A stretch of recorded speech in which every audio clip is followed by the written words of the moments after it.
never made it, but I know what it takes. I'm motivated by a mix of emotion. Got my statement, and I'm reading it slow so I can understand it fully. Appreciate my standing, go out of this world and right on time. Oh, never in my life have I seen the sky light up like this. I'm far away from Earth and I wanna know if you exist. Mission control, do you read me? Send me my coordinates lately. Mission control, am I drifting? Tie me to someone who will love me, yeah. Wait, I think I'll last a bit longer. Find another. Welcome everyone. Welcome everyone. Welcome everyone to another Ref Brandon and the Todd family YouTube video.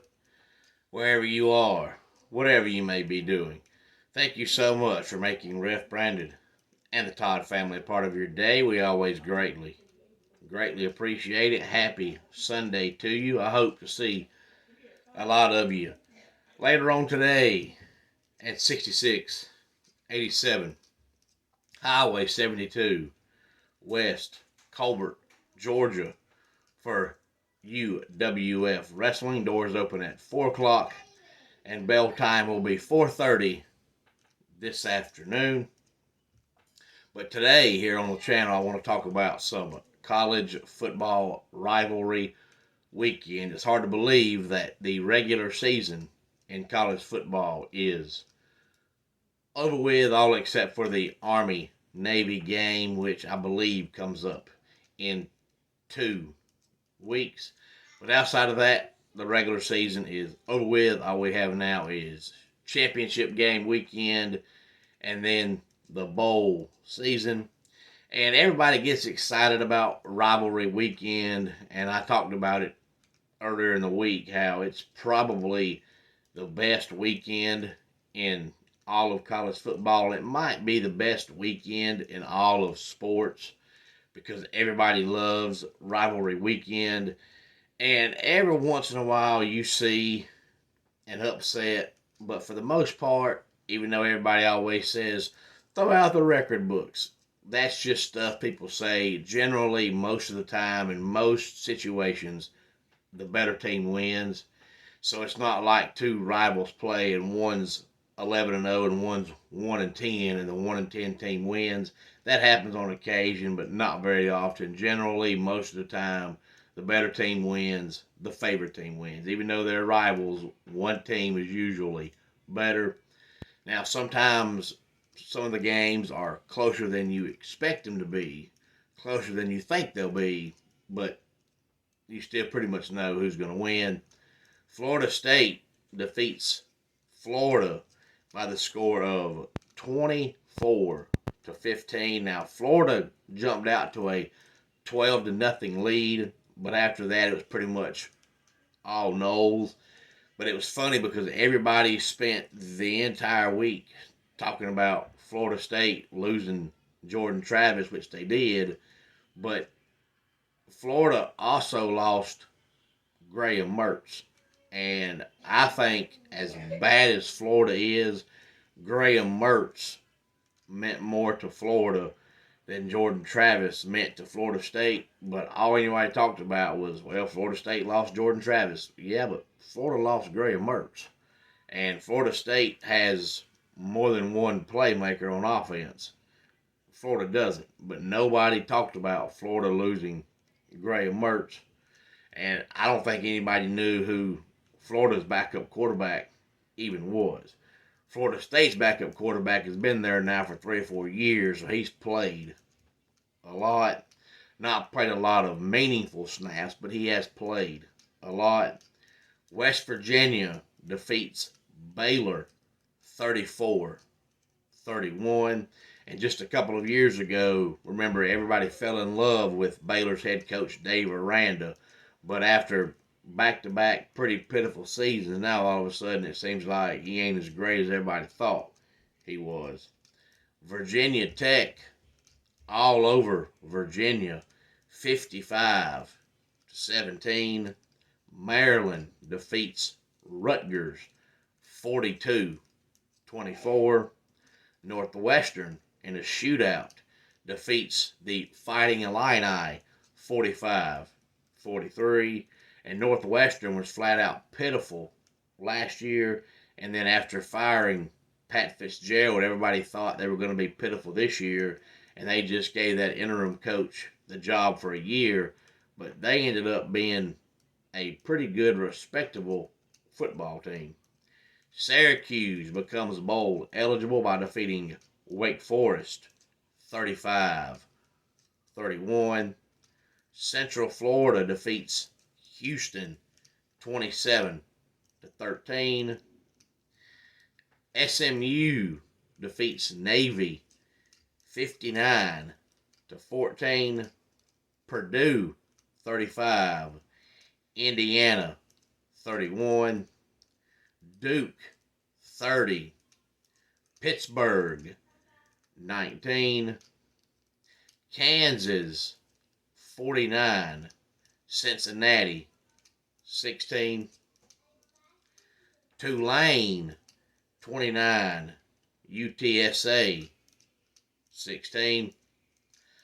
Iowa 13. Nebraska 10. Now in that game, the over-under on Monday was 26.5. But by Friday, it was down to 24.5, which I believe they said was the lowest over-under either ever or in a very long time, because Iowa's been winning these ugly games all year long. So it was 24.5 by kickoff on Friday, and you just thought there's no way those teams play and they can't score 24 points between them. And then in the second quarter, both teams combined to score 17 points. So you were basically about 75% there in one quarter. But then the other 3 quarters, nobody did anything. And it looked like the game was going to go to overtime, tied at 10. And I thought, well, if they go to overtime at 10, they've got to go over that 24. But they didn't go to overtime. Iowa wins another ugly game. Iowa finishes 10-2 in the regular season. And on one hand, you want to say that's absolutely pitiful to be that bad on offense. But on the other hand, you say, you know what? That's a phenomenal coaching job to be that bad on offense in a world of college football now where offenses dominate and everybody wins on offense, and you don't have one. And you have a 10-win football season. How they got there, nobody knows. But they did. They're a borderline top 10 team with an absolutely abysmal, embarrassing offense. Oklahoma defeats TCU 69-45. Penn State shuts out Michigan State 42-0. Missouri defeats Arkansas 48-14. And if you have not heard, Oregon State's head coach Jonathan Smith leaves Oregon State to become the new head coach at Michigan State. And the only reason that's odd is because that's something you hardly ever see in terms of a coach coaching their alma mater and leaving to go somewhere else. Generally, that's a coach's dream, is to be the head coach of the school where you played at. That way you're back at home. And generally, if a coach gets a job at his alma mater, he's not leaving. He's there. He's the coach. And Jonathan Smith played at Oregon State back in the day when they played in, I believe, the Rose Bowl, and they had T.J. Houshmandzadeh as their wide receiver. Jonathan Smith was their quarterback. And the only reason I can think that he would leave is because with everybody leaving the Pac-12, except for 2 teams, and one of those teams is Oregon State, we really don't know what their future is.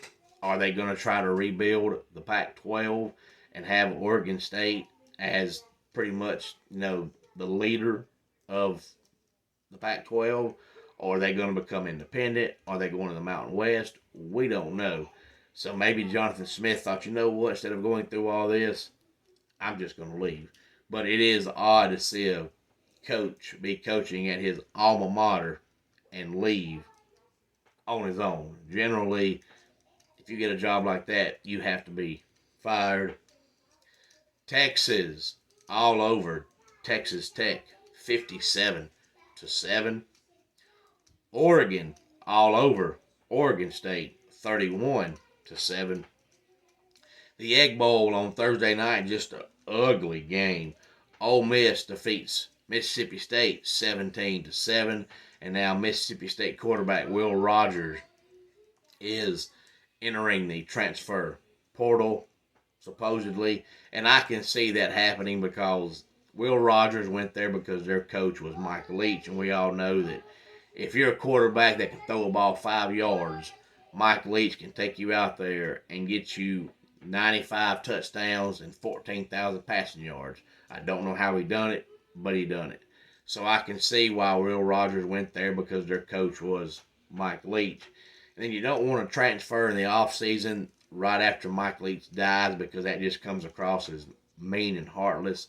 So he came back for one more year, so him transferring, I would completely, totally understand it. He wasn't there to be a Bulldog. He was there to play for Mike Leach. Liberty defeats UTEP 42-28. Tennessee all over Vanderbilt 48-24. And all the Vandy fans got excited when they hired Clark Lee, and it looked like they were trending in the right direction, but this year they went backwards. Oklahoma State defeats BYU 40-34. LSU defeats Texas A&M 42-30. Now, supposedly, last night before I went to bed, there was a article that said A&M is going after Mark Stoops, and they want Mark Stoops to be their next head coach. If so, I do not understand that at all, unless they've already called 3 or 4 coaches and they all said no. In that scenario, I get it, but if Mark Stoops is their first option, I do not understand that at all. He's consistently got Kentucky at 7-5, 8-4 every year. So if he went to A&M, he would be 7-5, 8-4 every year. So you're basically hiring another Kevin Sumlin. You're hiring another Jimbo Fisher. I do not understand that at all. If you're going to hire a coach that's going to get you to 8-4 every year, you might as well have kept Jimbo Fisher. So if that's true, I don't get it at all. He turned Kentucky around because they were bad, but then once he got to about 7 wins, that's where he stayed. He hasn't got Kentucky to be a top 5 program. He's never got there. Kentucky defeated Louisville 38-31. I guess in terms of records, that was a small upset because Louisville was ranked. But I don't know what it is about that game. It's kind of like Tennessee when they play Florida in Gainesville. Tennessee plays like absolute dog doo-doo. Well, Kentucky-Louisville is the same way. That's the one game where you can throw the record books out because for whatever reason, Louisville just does not beat Kentucky. I don't know why. They don't do it. Alabama defeats Auburn 27-24. It looked like this was going to be a small upset, and Bama had a long 4th down conversion at the end of the game to win the game, and it looked like Hugh Freeze was going to do what Hugh Freeze does. We all know that Hugh Freeze is the most overrated coach in America. Why he gets all the love he gets, I don't know. When he was at Ole Miss, he had the best team money could buy. Now, of course, you can say that now with all the NIL stuff, and it's okay, but when he was coaching at Ole Miss, that stuff was wrong. You were not supposed to do that. and everybody knew he was doing it. There was a player one time, Robert Kimdichie, who pretty much basically came out and admitted that he was getting paid, and everybody on their roster was the same way. They were all getting paid, and Hugh Freeze brought them all in, and Ole Miss was an 8-win football team. So why he gets all the love he gets, I don't know. He's an average football coach, but he's making a living on beating Alabama, because when he was at Ole Miss, he either beat Alabama or hung with them and made a fourth quarter game every year. So he is now making a living on the fact that he knows how to beat Nick Saban, and almost done it again yesterday, just like Jimbo Fisher's made a living for 10 years on winning that one national championship. When he had a roster so good, anybody could win a national championship, and Jimbo made a living on it and made all that money because of it. Hugh Freeze is making a living on the fact that he knows how to beat Nick Saban. But outside of that, he's a 8-4, 9-3 football coach. That's what he is. Washington defeats Washington State 24-21. Arizona all over Arizona State 59-23, and that's the team you do not want to play right now. I don't know what they did, but in the mid-season, their quarterback, Delora, got hurt, and they went with Nick Fafita. And ever since Nick Fafita has become their quarterback, they have been an awesome football team. So luckily, they finished 9-3, so no chance of going to the playoffs. But I tell you what, that's one team I don't want to play. Michigan defeats Ohio State 30-24. NC State defeats North Carolina 39-20. I thought the Wolfpack were the better team, but I thought the game would be a little closer than that. But it wasn't, all because the Wolfpack scored 20 points in the second quarter, and that was the difference in the game. But Ohio State has now lost, I believe, 3 straight years to Michigan, and as good of a job as Ryan Day has done, I mean, his record there is absolutely phenomenal. If he cannot figure out a way to beat Michigan, he won't last much longer. Those two teams completely, totally hate each other. They claim, now I don't live there, so I don't know, but they claim that those two teams hate each other so much that when a newborn baby is born, the first thing they teach that baby that he or she can remember is either a Michigan fan to hate Ohio State or a Buckeye fan to hate Michigan. That's how much those two teams completely, totally hate each other. But Ryan Day, the only way he's going to make up for losing to Michigan consistently is to win a national championship. If he can win a national championship, people will forgive the fact he can't beat Michigan. But if you go 11-1 every year and your loss is to Michigan and you don't win a national championship, you ain't going to last long. Iowa State defeats Kansas State 42-35. Notre Dame all over Stanford 56-23. Georgia defeats Georgia Tech 31-23, and Clemson defeats South Carolina 16-7. And the score in that game was ugly, but I think Clemson figured out pretty early in that game that South Carolina was not going to score on them. If they didn't turn the ball over and give the Gamecocks some cheap points, the Gamecocks weren't going to score. So there was no reason for Clemson to go out there and try all this razzle-dazzle on offense and turn the ball over. Just run the ball, run the clock out. They're not going to score on us. And I didn't figure they would, but I thought they would score 14 to 15 points. And, of course, with it being a rivalry, a lot of folks thought it would be a closer game than that. I had Clemson winning by, I think, 13 points. So it was a 2-score game, but it wasn't quite like I thought it would be. But South Carolina scored 17 against North Carolina, who might have one of the worst defenses in college football, and they scored 17 against Kentucky last week. If you can't score against North Carolina and you can't score against Kentucky, and Clemson got a top 10 defense, you're not going to score on Clemson. Plus, South Carolina is a one-dimensional. They have not been able to run the ball all year long. They've got one of the worst running games in college football. So if you cannot run the ball at all and you're playing a top 10 defense that knows you can't run the ball, that makes you one-dimensional, and the only player the Gamecocks have on offense is Leggett. Now, Leggett is a phenomenal receiver, but he can't have 85 catches, 500 yards. So if you take out Leggett, they have no offense at all. And when they can't run the ball, you know they're going to target Leggett. So you take him out, and they're done. So I knew South Carolina was not going to be able to score a lot of points.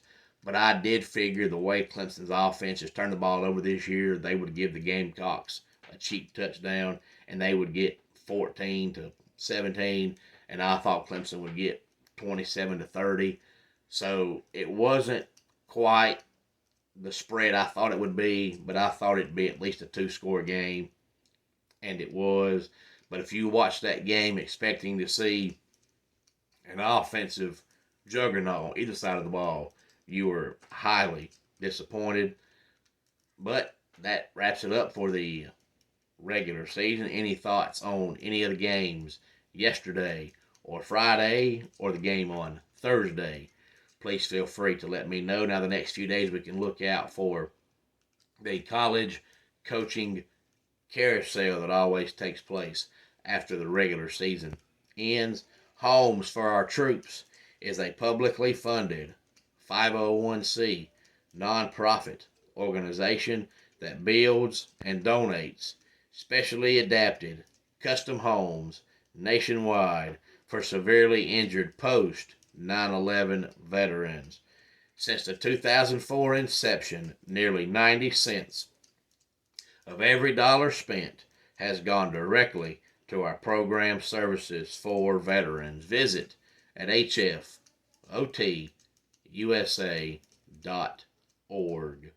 Let's go ahead and get our dad joke of the day in here. David Hasselhoff has started referring to himself as the Hoff. It's less of a hassle. And that does it for today's Ref Brandon and the Todd Family YouTube video. Until next time, it's Ref Brandon saying, just like in pro wrestling, life can be over by the count of 3. Tell your friends and family how much you love them. Bye.